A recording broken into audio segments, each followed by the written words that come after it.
নমস্কার বন্ধু, Malay Mukhopadhyay, confederation of state government employees. আজকে আমরা ক্লান্ত, বিধ্বস্ত, তথাপি কর্মচারী সমাজের কাছে আসাটা আমাদের একান্ত প্রয়োজন। বহু ভিডিও শুনেছেন, আইনজীবীদের বার্তাও শুনেছেন। আমাদের কাছে বারংবার ফোন আসছে, তাহলে কি মলয়বাবু যে 37% মহার্ঘ ভাতা আমাদের বাকি আছে তার কি অর্ধেক সরকার মিটিয়ে দেবে? সরকার কি বলল?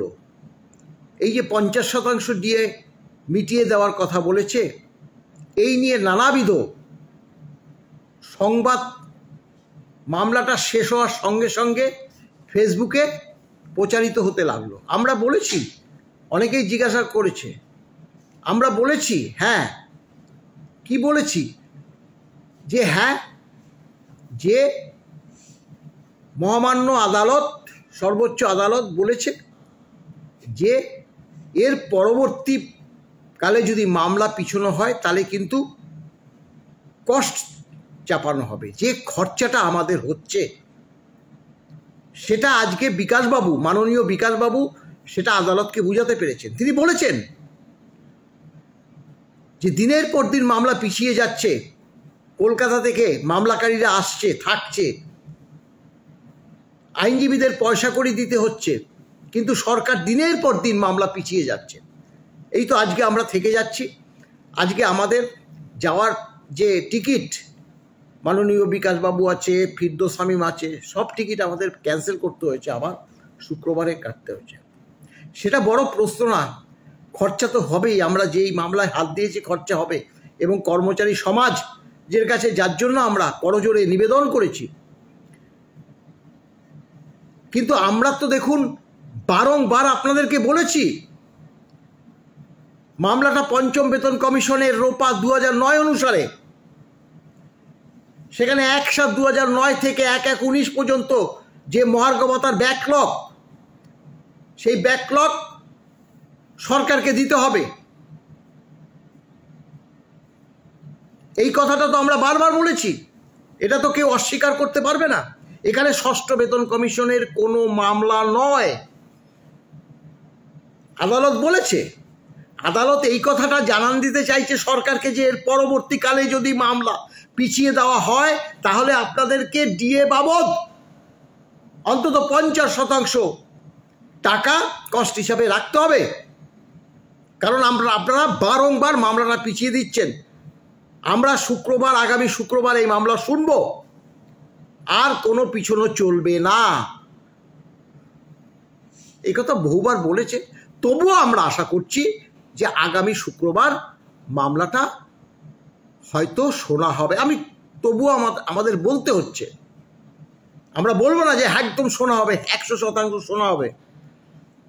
শোনা হওয়ার সম্ভাবনা আছে, সেটা আমাদের মাননীয় যে আইনজীবী বিকাশ রঞ্জন ভট্টাচার্যও বলেছে। একদম 100% নিশ্চিত আদালতে বলা যায় না, কিন্তু একটা বাস্তব, এখানে 50% এইভাবে তো হিসাব করা যাবে না। পঞ্চম বেতন কমিশনের আমি তো একদম পুঙ্খানুপুঙ্খভাবে বলে দিয়েছি যে 1/7/2009 6% দিয়ে দেওয়ার কথা ছিল, সেটা 1/1/12 দিয়েছে, 5 মাস পরে দিয়েছে, সেই টাকা দিতে হবে। পরবর্তী পর্যায়ে, তারপর পর্যায়ে এইভাবে ব্যাকলগ কষে কষে আমরা হিসাব করেছি।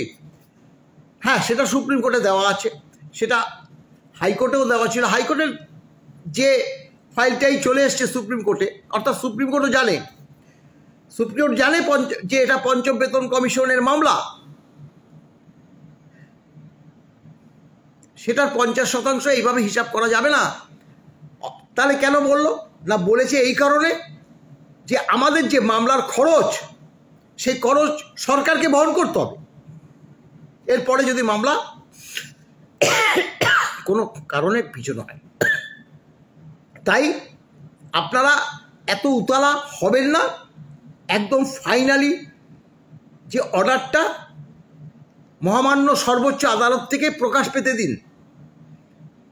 এখানে দুটো বিষয়, মামলা ডিসমিস হবে না অ্যাডমিশন হবে। আর অ্যাডমিশনের কোনো প্রশ্ন নেই, কোনো প্রশ্ন নেই। এখানে ডিসমিস ছাড়া আর কোনো উপায় নেই বলেই বলব।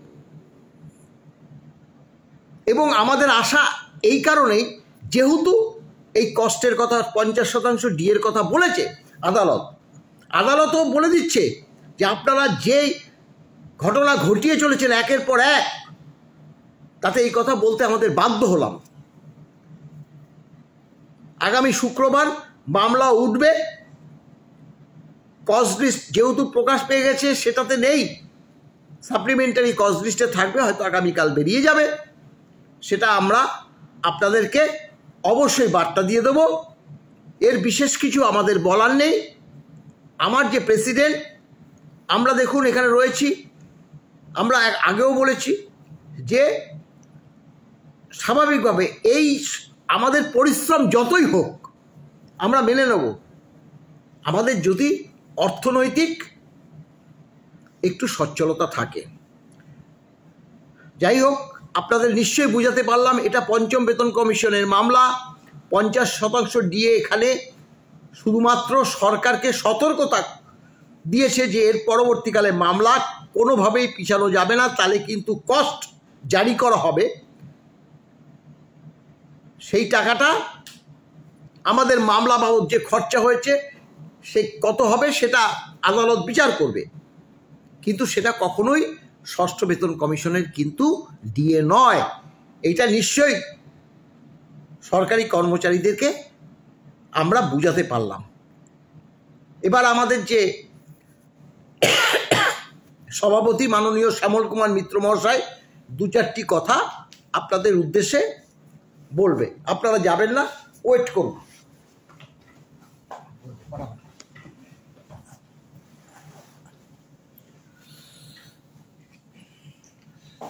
আমি শ্যামল কুমার মিত্র, সভাপতি confederation of state government employees. ভাতৃপ্রতিম মলয় আপনাদের কাছে বলেছে, আমি শুধু আজকে অসংখ্য ফোন আসছে, বিভিন্ন বিভ্রান্তি ছড়িয়েছে, সেই বিষয়গুলোতে আমি শুধু কয়েকটি কথা বলবো। 1 নম্বর বিষয়, আমরা আগেও বলেছি আজকেও বলছি যে এই মামলায় মূল মামলাকারী সংগঠন আমরা confederation of state government employees. আমাদের সঙ্গে মামলায় যুক্ত আছেন ইউনিটি ফোরাম এবং কর্মচারী পরিষদ। এ বাদ দিয়ে কোনো সংগঠন বা কোনো মঞ্চ এই মামলায় যুক্ত হননি। আপনারা সুপ্রিম কোর্টের সর্বশেষ যে আদেশ বেরিয়েছে আজকে, সেগুলো সহ যে কোনো অর্ডার দেখে নিলেই বুঝতে পারবেন। দ্বিতীয় বিষয় হচ্ছে যে আজকে মহামান্য সুপ্রিম কোর্ট 19তম দিন ছিল, 2022 সালের 28শে নভেম্বর প্রথম শুনানি হয়। তা অত্যন্ত দুর্ভাগ্যের বিষয়, সুপ্রিম কোর্ট বারবার বলেছিলেন যে জাস্টিস ডিলেড, জাস্টিস ডিনায়েড। আমাদের ক্ষেত্রে কিন্তু এই জাস্টিস ডিনায়েডটাই হচ্ছে এই তারিখ পে তারিখ সংস্কৃতির খপ্পরে পড়ে।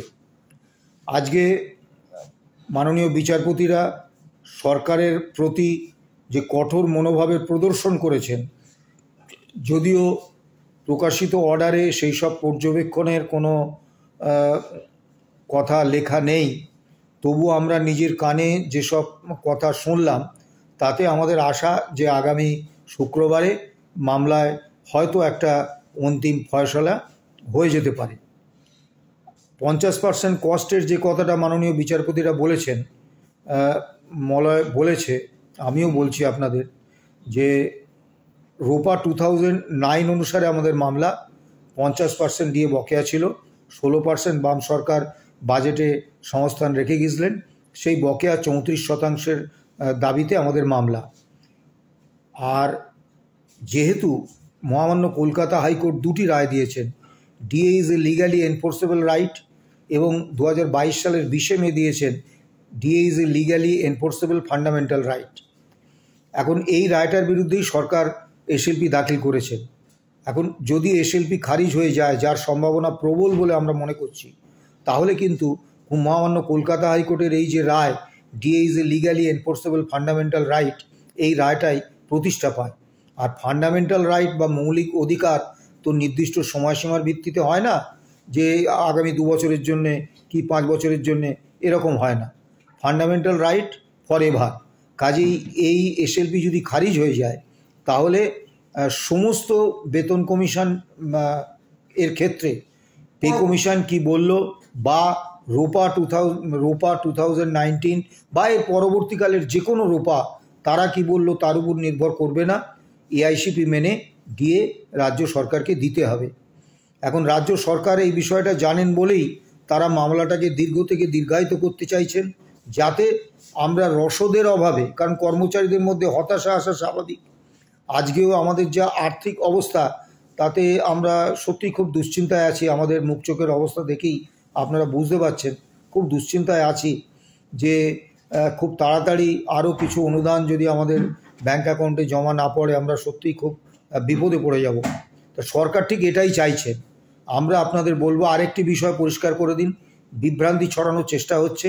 আমাদের সাধারণ সম্পাদক মলয় মুখোপাধ্যায় স্যাটে যে পিটিশন দাখিল করেছিলেন, আমরা রোপা 2009-এ যাদের বেতনক্রম সংশোধিত হয়েছে এবং পঞ্চম রাজ্য বেতন কমিশনে যাদের বেতন সংশোধন করার সুপারিশ করা হয়েছে তাদের জন্য ডিএ চেয়েছি।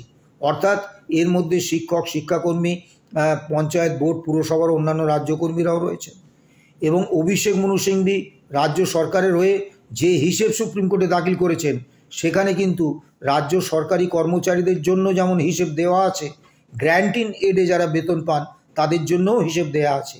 কাজেই এই মামলায় এসএলপি খারিজ হয়ে গেলে রায় সমস্ত রাজ্য কর্মীদের জন্যই কার্যকর হবে। আমরা যেটা স্পেসিফিক্যালি বলেছি, এই মামলাটা কিন্তু রাজ্য সরকারি কর্মচারী সংগঠনের, যেহেতু স্যাটে রাজ্য সরকারি কর্মচারীরাই মামলা করতে পারেন, কিন্তু এই মামলার রায় এসএলপি খারিজ হয়ে গেলে সেটা কিন্তু সমস্ত রাজ্য কর্মীদের ক্ষেত্রে এটা লাগু হবে।